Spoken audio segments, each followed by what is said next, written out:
ബന്ധപ്പെട്ട എന്തോ കടിച്ചാ പൊട്ടാത്ത സയൻസാ, അതെനിക്കറിയില്ല. അല്ല, അവർ നിങ്ങളെ പറ്റിക്കുകയാണ്. നിങ്ങൾക്ക് അറിയും, ഉപ്പാക്ക് അറിയും. ആ വാങ്ങുക, മൊബൈൽ പഠിക്കാൻ ഒരു കോളേജിലും പോകണ്ട. ഇല്ലെങ്കിൽ നിങ്ങളുടെ സുഹൃത്തിനോട് പോയിട്ട് അല്ലെങ്കിൽ ഒരു കടയിൽ പോയി ചോദിച്ചാൽ മതി, എങ്ങനെ ഇതിന്റെ മെനു ഒന്ന് ഓപ്പറേറ്റ് ചെയ്യാം, ഇതിൽ വന്ന കോളും പോയ കോളും എങ്ങനെ എടുക്കും, ഇതിലെ ചിപ്പുകളൊന്ന് ഊരിയെടുത്ത് എന്റെ കമ്പ്യൂട്ടറിൽ ഒന്ന് ഇട്ട് വെക്കാം മോനെ, കുരുത്തക്കേടിന്റെ മോൻ കാട്ടിയിട്ടുണ്ടോ ഒന്ന് നോക്കാനാണ്. എന്താ നമ്മുടെ വാപ്പമാർക്കൊന്ന് ചോദിച്ചാല്, അത് പെൺകുട്ടികളായാലും ആൺകുട്ടികളായാലും ഒരു പരിശോധന, ഒരു മിന്നൽ പരിശോധന വീട്ടിൽ നിർബന്ധമാണ്. അത്രയും വഷളായിക്കൊണ്ടിരിക്കുകയാണ്. നമ്മളെ കുട്ടി നിരപരാധിയായിരിക്കും. ഇവനെ ഏൽപ്പിക്കുന്ന ചിപ്പുകൾ പല കുട്ടികളുമായി ബന്ധമുള്ള കുട്ടിയാണ് നമ്മുടെ കുട്ടി. ആ കുട്ടിക്ക് മറ്റേ കുട്ടി കൊടുക്കും. പണ്ടൊക്കെ ഒരു CD വലിച്ചുകൊണ്ടാ വലിയ ബുദ്ധിമുട്ടായിരുന്നു. അവന്റെ ബാഗിൽ അങ്ങനെ നിറഞ്ഞു നിൽക്കുന്നു കാണും. കനമുള്ള പുസ്തകമായിരുന്നു അന്നൊക്കെ, അതും ബുദ്ധിമുട്ടാണ് കൊണ്ടു നടക്കാൻ. ഇപ്പോ ഒരു വിരലിന്റെ, ഒരു നഖത്തിന്റെ 4/1 വലിപ്പമുള്ള ചിപ്പിൽ 100 കണക്കില് CD കൊള്ളുമെങ്കിൽ അതൊരു ബാഗിലിട്ട് ഒളിപ്പിച്ചു വെക്കാൻ ഒരു പ്രയാസമില്ല. അതുകൊണ്ട് നിങ്ങൾ നിങ്ങളുടെ മക്കളുടെ ബാഗ് പരിശോധിക്കുക. വേറെ ഒരു നിവൃത്തിയില്ല. മൊബൈലും പരിശോധിക്കുക. Multimedia phone വാങ്ങിക്കൊടുക്കരുത്. ഇൻകേസ് അവരെ കയ്യിലുണ്ടെങ്കിൽ അത് വാങ്ങി വേറൊന്ന് കൊടുക്കുക. ഇനി നാടൻ ഫോണാണെങ്കിൽ തന്നെ അതിന്റെ മെനു പരിശോധിക്കുക. വേറെ നമുക്കൊന്നും ചെയ്യാനില്ല. അതുപോലെ മൊബൈൽ, ഏതേലും മൊബൈലിന്റെ ഈ സാങ്കേതിക വിദ്യയാണ് ഞാൻ ഇത്രയും പറഞ്ഞത്. മായ്ച്ചാ മഴിയില്ല എന്ന് തൽക്കാലം മനസ്സിലാക്കുക. ഇൻകേസ് ആ മൊബൈലിൽ വല്ല ഫോട്ടോ അങ്ങനെ എടുത്തിട്ടുണ്ടെങ്കിൽ, അല്ലെങ്കിൽ ആരുടെയെങ്കിലും ഇത്ര വൃത്തികെട്ട ഫോട്ടോ ഉണ്ടെങ്കിൽ ഇനി എന്താ ചെയ്യാ? മായ്ച്ചാലും പോവില്ലെങ്കിൽ എന്താ ചെയ്യാ? ഞാൻ ഒറ്റ വാക്ക് പറയാനുള്ളത്, ആ മൊബൈൽ ഫോൺ എന്നേക്കുമായി അങ്ങോട്ട് നശിപ്പിക്കുക. ലോഡും വണ്ടിക്ക് കട്ട വെച്ച് നശിപ്പിക്കുക, പൊടി പൊടിയാക്കി ദൂരെ വലിച്ചെറിയ, ഒരു നിവൃത്തിയില്ല.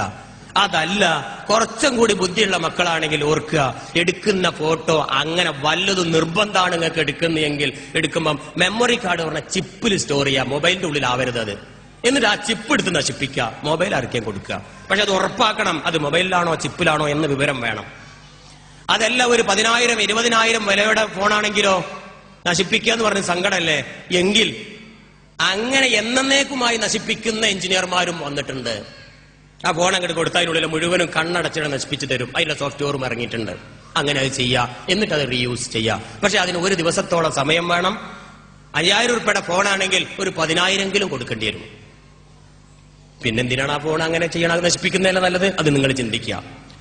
അല്ലാതെ മറ്റൊരു മാർഗവും അതിനില്ല. തൽക്കാലം ആ മൊബൈലിനെ കുറിച്ച് നിങ്ങൾ അങ്ങനെ മനസ്സിലാക്കുക.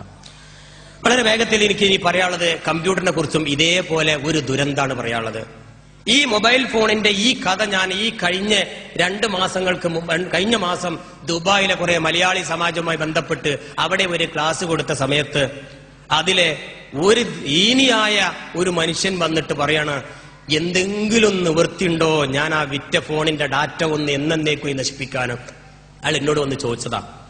2 ദിവസം ഭക്ഷണം കഴിച്ചിട്ടില്ല അത്രേ, ഉറക്കൊക്കെ പോയി. കാരണം നിങ്ങൾക്ക് എന്നെ ഇപ്പൊ മനസ്സിലായിട്ടുണ്ടാവും, ഇത് ഓരോരുത്തരുടെ ഒരാളുടെ കഥയല്ല, 1000 പേരുടെ കഥയാണ്. അതുകൊണ്ട് സൂക്ഷിക്കുക. ഈ ക്യാമറയിൽ വലിയൊരു ദുരന്തം ഒളിഞ്ഞു കിടപ്പുണ്ട്. ഇനി ഞാൻ പറയാൻ പോകുന്നത് കമ്പ്യൂട്ടറിനെ കുറിച്ചാണ്. കമ്പ്യൂട്ടർ എല്ലാവർക്കും അറിയാം, നല്ലൊരു സാധനമാണ്, ഒരു വലിയൊരു സംഭവമാണ് ഇന്ന് കമ്പ്യൂട്ടർ. ഒരു വീട്ടില് ഒരു വലിയൊരു ഹാളിൽ അതിങ്ങനെ അലങ്കരിച്ച് വെക്കുന്നത് വലിയൊരു സംഭവമാണ്. അതുകൊണ്ടുള്ള ഗുണം എന്താണ്? ആ കമ്പ്യൂട്ടർ ഉപയോഗിച്ച് നമ്മുടെ ഗൾഫിലുള്ള ഭർത്താവായിട്ട് കണ്ടു സംസാരിക്കുക, ഭയങ്കര രസമാണ്. അല്ലെങ്കിൽ മണിക്കൂറുകളോളം സംസാരിക്കുക, അതിനപ്പുറം രസമാണ്. എന്നാൽ ഭർത്താവ് അങ്ങ് ദുബായിൽ 2-3 വർഷമായി, പാവത്തിന് തിരിച്ചു വരാൻ നിവൃത്തിയില്ല, ടിക്കറ്റിന് പൈസയില്ല, നല്ല പണിയില്ല. ഭാര്യ കല്യാണം കഴിച്ച് 6 മാസം കഴിഞ്ഞ് അങ്ങോട്ട് പോയതാണ്. പാവം ഇവളാണെങ്കിൽ ഇവിടെയും കഷ്ടപ്പാട് ഒരു നോക്ക് കാണാൻ ഉറപ്പാണ്. അപ്പം ഇവരെന്ത് ചെയ്യും? ഭർത്താവ് പോകുമ്പോ തന്നെ ഒരു ക്യാമറ ഒക്കെ വെച്ചുകൊടുത്ത് ഒരു വീഡിയോ കോൺഫറൻസിങ് ഒരു ക്യാമറ ഒക്കെ വെച്ചുകൊടുത്തു, അങ്ങ് കണക്ട് ചെയ്ത് അദ്ദേഹം പോയിട്ടുണ്ട്. അല്ലെങ്കിൽ പൈസ ഫോൺ ചെയ്ത് അയച്ചു കൊടുത്ത് അത് സെറ്റ് ചെയ്തും അടുത്തൊരു എഞ്ചിനീയർ വന്ന് സെറ്റ് ചെയ്ത് കൊടുക്കും, അതും റെഡിയാ. ഇനി ഇവര് കണ്ട് സംസാരിക്കുക.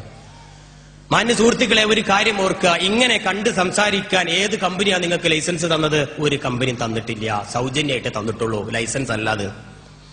ഇന്റർനെറ്റിലെ ഒരു വീഡിയോ കണക്ട് ചെയ്ത്, ഒരു ക്യാമറ കണക്ട് ചെയ്ത് കണ്ടുകൊണ്ട് ഭർത്താവുമായി മറ്റ് റിമോട്ടായി സംസാരിക്കാൻ സൗജന്യമായി തന്ന ഇമെയിൽ ഉണ്ടാക്കുമ്പോൾ, സൗജന്യമായി തരുന്ന സമയത്ത് അതിൽ കുറച്ച് ചോദ്യങ്ങളുണ്ട്. അതാരും വായിച്ചു നോക്കൂല. അവസാനം 4 പേജ് കഴിഞ്ഞിട്ട് അതിന്റെ താഴെയുണ്ട് യെസ് ഐ ആം എഗ്രി എന്നൊരു കുത്ത്. മൗസ് കൊണ്ടൊന്ന് കുത്തണം. യെസ് ഞാൻ എഗ്രി, ഞാൻ ഉറപ്പിച്ചു, എനിക്ക് സമ്മതമാണ് എന്നൊരു സൈൻ ചെയ്ത് ഒപ്പുണ്ട്. അത് വായിക്കാതെ ഒപ്പിടല്. കാരണം വെറുതെ കിട്ടുന്ന സംഭവമാണെങ്കിൽ നമ്മൾ ഒപ്പിടുമല്ലോ. ഒരാൾക്കിട്ട് വെറുതെ തരല്ലേ, എന്റെ അടുത്ത് ഇങ്ങോട്ട് ചോദിക്കല്ലോ. ഫ്രീ ആയിട്ട് എനിക്ക് തരത് ഒപ്പിടണം എന്ന് പറഞ്ഞാൽ ഒപ്പിട്ട് കൊടുക്കും. 4-5 പേജ് വായിക്കാനുള്ള ക്ഷമയൊന്നും മനുഷ്യന്മാർക്കില്ല. എന്താണ് ആ എഴുതിയതെന്നറിയോ?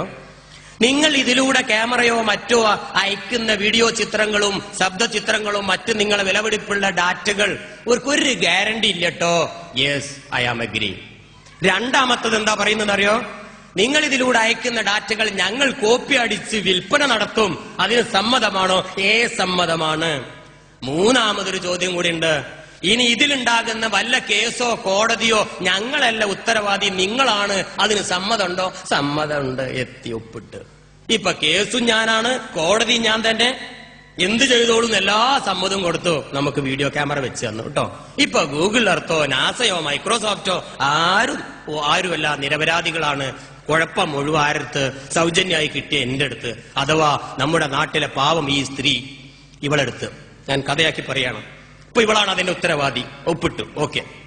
ക്യാമറ വെച്ച് ഭർത്താവായി കണ്ട് സംസാരിച്ചു, റാഹത്തായി. കാരണം വർഷങ്ങളായി പാവത്തിനെ കണ്ടിട്ടില്ല, ഇപ്പൊ ഒന്ന് കണ്ടു. ഭയങ്കര സംഭവമാണ്. രാത്രി 12 മണി കഴിഞ്ഞു. എല്ലാവരും കിടന്നുറങ്ങി. നല്ലൊരു റൂമിൽ, അടച്ചുറപ്പുള്ള റൂമിൽ മക്കളൊക്കെ ഉണ്ടെങ്കിൽ അവിടെ കിടന്നുറങ്ങി. ഉപ്പയുമ്മയൊക്കെ കിടന്നുറങ്ങി. ഭർത്താവ് അങ്ങ് അവിടെ, ഭാര്യ ഇവിടെ. കാട് കടന്ന് സംസാരിച്ചു. പറയാ, ഇത് സംഭവിച്ച കഥ കേട്ടോ. പച്ചയായി ഞാൻ പറയുന്നത്. എന്റെ പെങ്ങന്മാരും ഉപ്പമാരും മുമ്പിൽ ഇത് പച്ചയായി പറയുന്നത്. ഉള്ളിന്ന് തട്ടിയിട്ട് എന്നെ കണ്ടതാണ്, ഇത് അനുഭവിച്ചത്. അതുകൊണ്ട് പറയാം. എടി, ആ ക്യാമറ ഒന്ന് താത്തിപ്പിടിക്ക്. ഭർത്താവല്ലേ, ഹലാലായ ഭാര്യയല്ലേ, ഒന്ന് താത്തിപ്പിടിക്കാൻ പറഞ്ഞു. ആ ക്യാമറ അവൾ ഒന്ന് താത്തി, വീണ്ടും താഴ്ത്തി, താവോളം താഴ്ത്തി. റാഹത്തായി, രണ്ടാൾക്കും റാഹത്തായി. അവര് കിടന്നുറങ്ങി. പാവം ഈ കുട്ടികൾ അറിയുന്നുണ്ടോ? ആയിരക്കണക്കിന് ആൾക്കാർ ഇതിന്റെ ഫോട്ടോ കോപ്പി എടുത്തിട്ടുണ്ടെന്ന്. വെറുതെ തന്നതല്ലേ? നമ്മൾ പറഞ്ഞില്ലേ, ഇതിലൂടെ അയക്കുന്ന ഓരോ വീഡിയോ ചിത്രങ്ങളും ഞങ്ങൾ കോപ്പി അടിക്കും, ഞങ്ങൾ വിതരണം ചെയ്യും. ഇന്റർനെറ്റിൽ $10, $50 വരെ അഭിനയിക്കാത്ത ഒറിജിനൽ ചിത്രങ്ങൾ വാങ്ങാൻ ആളുകൾ, ചെറുപ്പക്കാർ ക്യൂ നിൽക്കുകയാണ് എന്ന്. ഈ ബിസിനസിന്റെ തന്ത്രത്തുകൊണ്ടല്ലേ ഇവരിത് സൗജന്യമായി കൊടുത്തത്.